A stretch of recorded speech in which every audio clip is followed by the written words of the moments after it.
Çelja e sezonit turistik veror në Pogradec ka kulmuar me një koncert festiv në shëtitoren Buzë Liçenit, me një program të pasur artistik që mblodhi me qindra qytetarë dhe turist në një mbrëmje plot energji, emocione dhe argëtim. Në koncert performuan emra të njohur të muzikës shqiptare, si Eli Fara, Mimoza Shaholli, Raimond Gusho dhe Sardi Strugaj.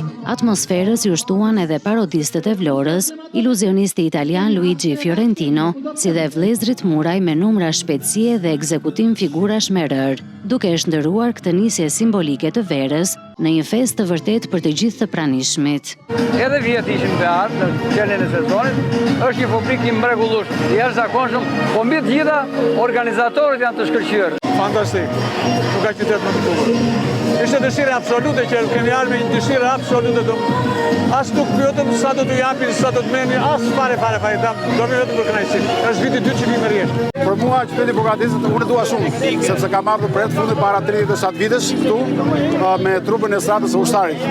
Është kënaqësi për mua që ndodhem për herë të dytë këtu dhe shpresoj që të surprizoj të gjithë. Pogradeci pritet të mirëpres një fluks të shtuar turistësh këtë sezon, fal bukurive natyrore, ngjarjeve kulturore dhe mikpritjes karakteristike që e bëjnë këtë qytet një ndër destinacionet më të preferuara të juglindjes së vendit.